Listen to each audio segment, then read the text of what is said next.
Existe um tipo de pessoa que sabe exatamente o que precisa fazer. Ela não tem dúvidas sobre a tarefa.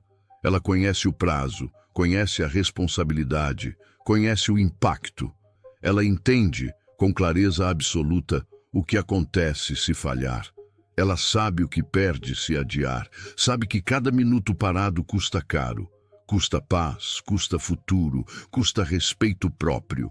Sabe que cada atraso cria um efeito dominó na própria vida e na vida dos outros. E mesmo assim, ela continua parada. Não é uma paralisia relaxada. É uma paralisia tensa. É sentar na frente do computador com o estômago apertado. É sentir um zumbido na cabeça, uma estática mental. É como se o corpo estivesse coberto por um cobertor pesado, impossível de mover. Cada tentativa de começar é recebida com uma resistência interna que suga toda a energia antes mesmo da primeira ação. As horas passam como se evaporassem. Amanhã vira tarde. A tarde vira noite. O hoje vira amanhã. O amanhã vira depois de amanhã. A segunda-feira vira sexta. O início do mês vira o fim do mês. O início do ano vira o fim do ano. Os dias escorrem entre os dedos, às vezes semanas, às vezes meses, e nada muda, nada avança, nada acontece. Enquanto isso, a tarefa, aquela coisa que precisa ser feita, não fica parada.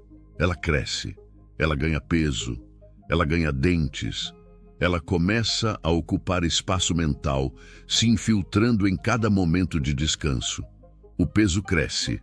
A culpa pesa como uma mochila cheia de pedras que você carrega para todo lado. A ansiedade vira uma sombra constante que te segue do quarto para a cozinha, do trabalho para o banho. E a vida impaciente segue batendo o pé, esperando um movimento que nunca vem. E mesmo assim, ela não faz nada. A procrastinação, vista de fora, parece simples. Quem olha de fora tem um diagnóstico rápido, fácil. É preguiça, é falta de caráter, é irresponsabilidade, é desorganização, é falta de disciplina. As pessoas dizem, é só começar, é só fazer. Se fosse importante, você faria. Eu, no seu lugar, já teria terminado. E a pior parte é que, lá no fundo, uma parte de você concorda com elas. O procrastinador se olha no espelho e se acusa das mesmas coisas. Por que eu sou assim? Por que eu não consigo fazer o óbvio?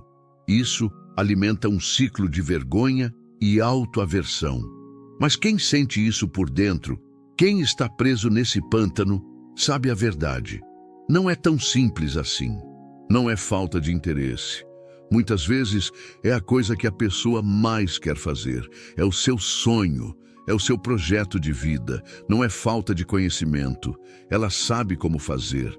Ela fez cursos, leu livros, planejou. Não é falta de consciência. Ela tem consciência demais. Ela está dolorosamente ciente de cada segundo perdido, de cada oportunidade esvaída. Procrastinar não é não querer fazer, é querer e não conseguir atravessar a barreira invisível entre a intenção e a ação. Não é uma parede de tijolos, é um pântano. Quanto mais você luta logicamente, mais você afunda.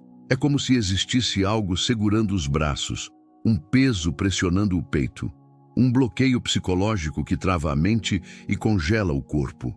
Uma força silenciosa que transforma o simples ato de começar, de abrir o documento, de fazer a ligação, de calçar o tênis, em um esforço impossível, como tentar levantar um carro com as próprias mãos. É como viver permanentemente entre duas portas.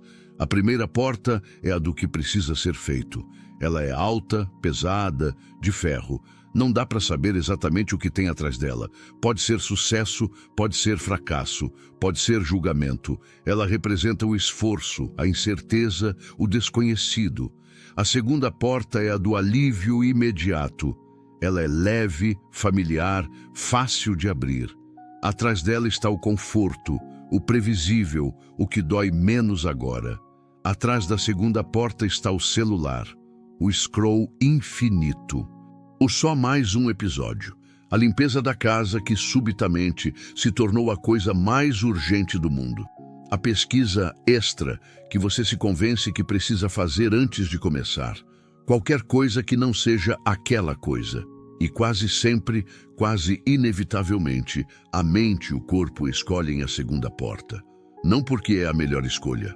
A razão sabe que não é, mas porque é a escolha menos ameaçadora naquele instante. O cérebro humano é programado para evitar a dor e a incerteza, e a primeira porta é pura incerteza. É a escolha menos dolorosa, a escolha que exige menos coragem. Porque a procrastinação nasce justamente desse conflito entre razão e emoção. A razão é um general gritando ordens no topo de uma colina. Faça isso agora, é lógico, é necessário, levante-se. A emoção é um soldado traumatizado, escondido na trincheira, sussurrando: eu sei, mas eu simplesmente não consigo. Eu estou com medo. E nessa frase do não consigo está escondida a verdade mais profunda. A procrastinação não é lógica. Tentar resolvê-la com lógica, com aplicativos, planilhas ou mais culpa, é como tentar apagar fogo com gasolina. Ela é emocional. Ela é psicológica. Ela é um mecanismo de proteção do cérebro contra todo tipo de dor. O cérebro não está sendo preguiçoso. Ele está tentando te proteger. Proteger do quê? De dores muito específicas, do medo de falhar. E se eu tentar com toda a minha força e descobrir que não sou bom o suficiente? E se isso provar que eu sou uma fraude? É melhor não tentar do que tentar e confirmar meu pior medo, do medo do julgamento. O que vão pensar de mim? O que vão dizer? E se rirem? E se me criticarem? O ser humano é um animal social. A ideia de ser rejeitado pelo grupo é apavorante. Do perfeccionismo, que é só o medo de falhar vestido com roupas bonitas. Se eu não posso fazer isso de forma perfeita, é melhor nem começar. E como a perfeição é impossível, o começo nunca acontece.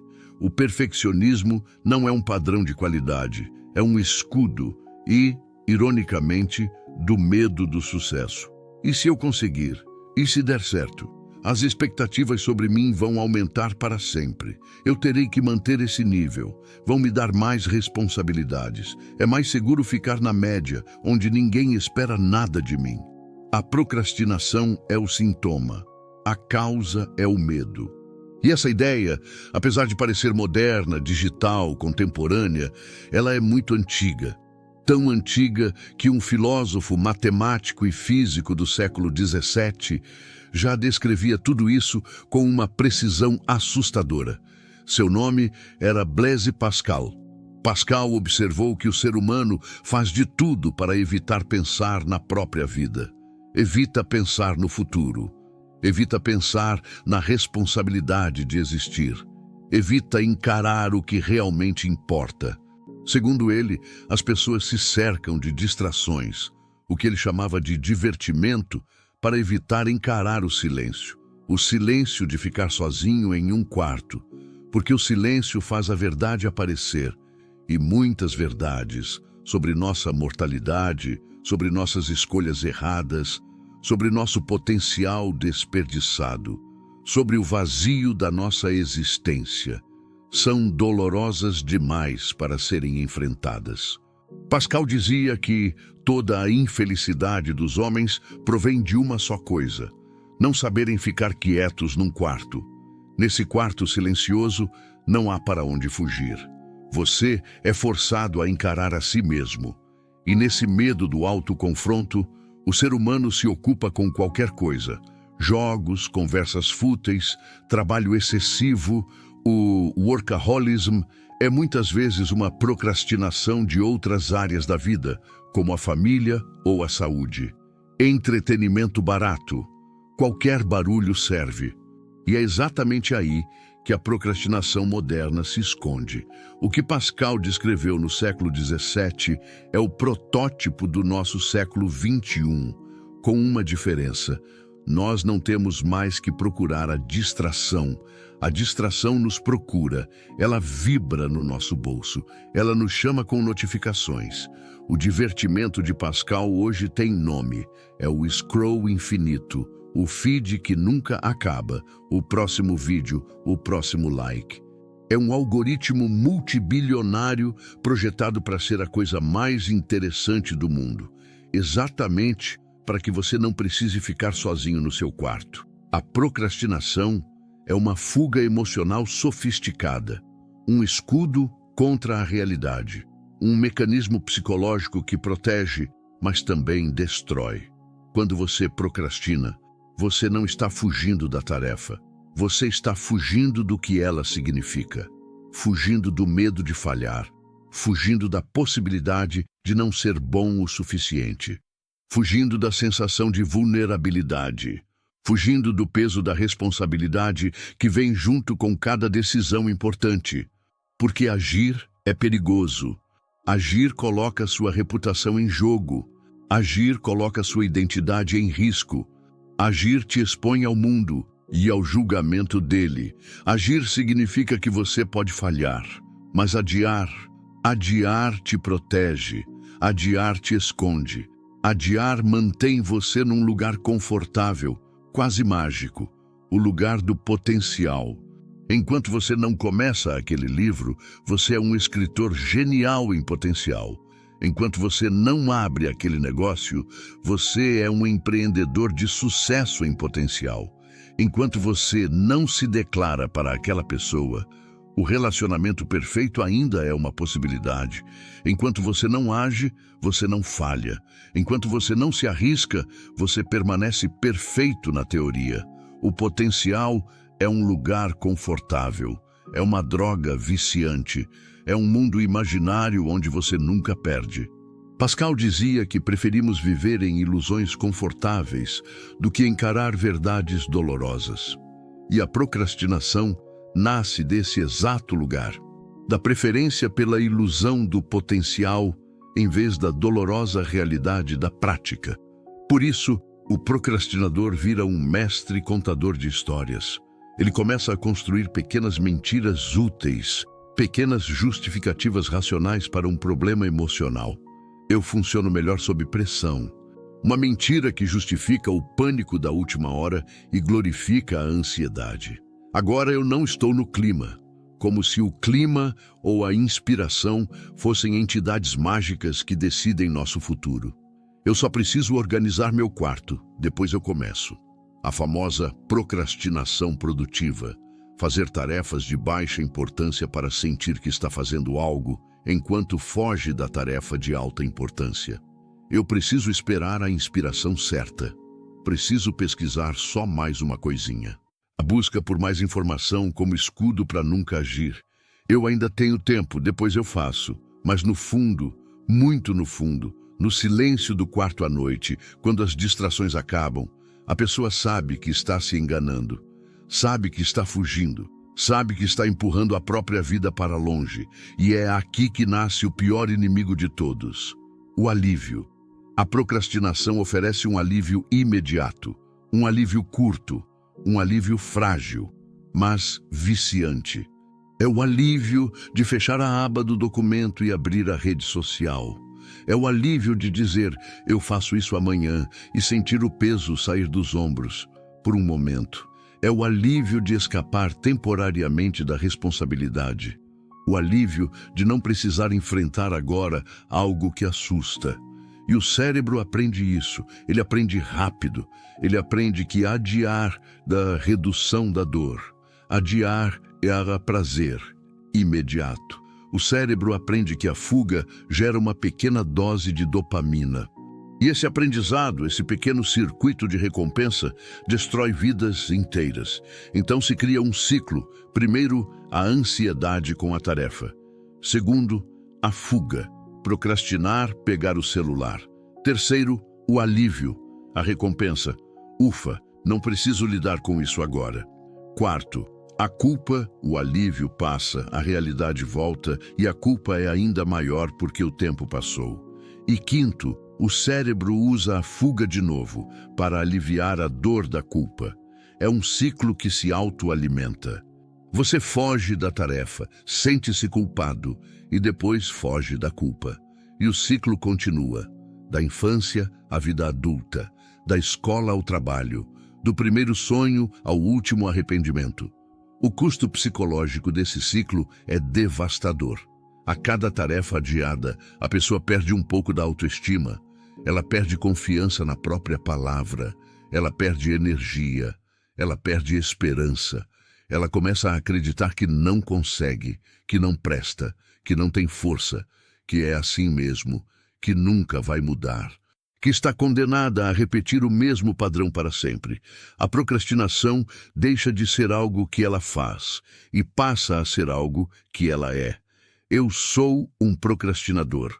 E no momento em que isso vira uma identidade, vira uma profecia autorrealizável, você para de lutar contra, porque você acredita que é quem você é.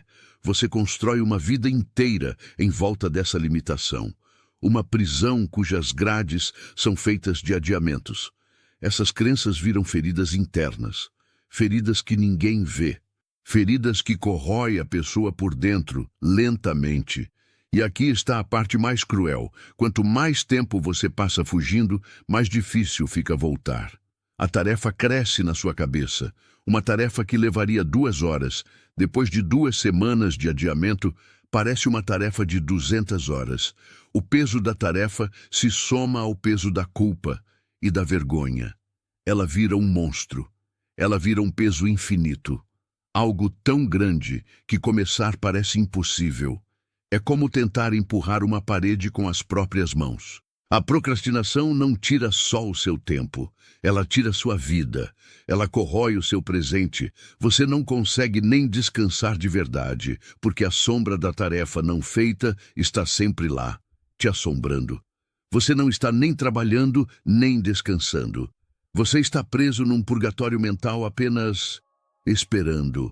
Ela tira seus sonhos, tira seus potenciais, ela mata aos poucos, um dia de cada vez, um dia perdido, uma chance desperdiçada, um capítulo que nunca foi escrito, um talento que nunca saiu do papel, uma conversa importante que nunca aconteceu, uma versão de você que nunca existiu. Até que um dia você olha para trás e percebe: perdeu anos, perdeu oportunidades, perdeu versões de si mesmo que poderiam ter mudado tudo, perdeu vidas possíveis. E então a frase de Pascal ecoa como uma sentença: o ser humano foge da verdade porque a verdade dói. E procrastinar é fugir da verdade mais simples e mais brutal. A vida está acontecendo agora, neste exato segundo. E ninguém vai vivê-la por você. O antídoto para esse medo não é mais lógica, não é mais culpa, não é mais um aplicativo de produtividade. Força de vontade não funciona, porque é a razão tentando lutar contra a emoção. E a emoção sempre vence. O antídoto começa com compaixão. É parar de se tratar como preguiçoso e começar a se tratar como alguém que está com medo. É entender que você não está quebrado, você está preso. E depois da compaixão vem o único movimento que funciona, um primeiro passo. Um passo tão pequeno, tão ridículo, que seja impossível não dar. Um passo que seja tão minúsculo que não assuste a emoção. Um passo que passe por baixo do radar do medo. Não é escrever o livro, é abrir o documento e escrever uma frase. Não é limpar a casa, é lavar um copo. Não é correr 5 quilômetros. É colocar o tênis e sair pela porta. Esse pequeno passo é um hack. Ele quebra o ciclo de inércia. Ele prova para o seu cérebro que a tarefa não é um monstro. Ele começa a construir, microsegundo por microsegundo, uma nova identidade. No final, a pergunta não é: por que você procrastina? A pergunta real é: até quando você vai fugir de quem você poderia ser?